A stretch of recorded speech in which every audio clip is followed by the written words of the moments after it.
प्रहलाद जी का जब जन्म हुआ तो प्रहलाद जी जन्म से ही भगवान के परम भक्त हैं। क्यों? क्योंकि प्रहलाद जी जब अपनी मां के पेट में थे कयाधु, तब नारद जी ने इन्हें कथा सुनाई। नारद जी ने क्या सुनाई? क्या सुनाई?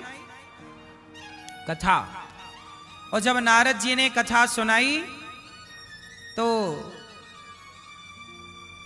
मां कयाधु तो भूल गई, पर कयाधु के पेट में जो बालक था प्रहलाद जी, वो सारी बातें सुन रहे थे और प्रहलाद जी मां के पेट में ही भक्त बन गए। जब प्रहलाद जी का जन्म हुआ तो प्रहलाद जी बचपन से ही जब उन्होंने होश संभाला तो उनके मुंह से पहला शब्द हरि निकला। हरि हरि हरि, भगवान का नाम निकलता, वो कभी श्रीमन्नारायण, कभी हरि, कभी गोविंद गोपाल। भगवान का प्रेम से नाम पुकारते प्रहलाद जी।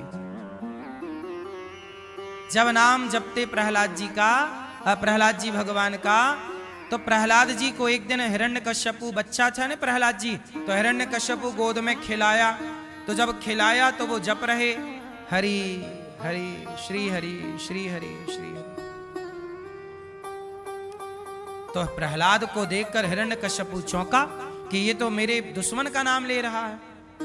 प्रहलाद जी थोड़ा बड़े हुए तो पढ़ने के लिए भेज दिया गुरुकुल।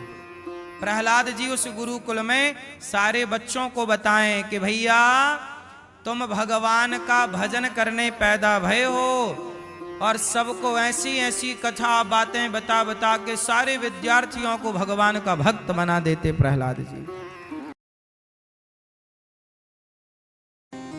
प्रहलाद जी का जब जन्म हुआ तो प्रहलाद जी जन्म से ही भगवान के परम भक्त हैं। क्यों? क्योंकि प्रहलाद जी जब अपनी मां के पेट में थे कयाधु, तब नारद जी ने इन्हें कथा सुनाई। नारद जी ने क्या सुनाई? क्या सुनाई? कथा। और जब नारद जी ने कथा सुनाई तो मां कयाधु तो भूल गई, पर कयाधु के पेट में जो बालक था प्रहलाद जी, वो सारी बातें सुन रहे थे और प्रहलाद जी मां के पेट में ही भक्त बन गए। जब प्रहलाद जी का जन्म हुआ तो प्रहलाद जी बचपन से ही जब उन्होंने होश संभाला तो उनके मुंह से पहला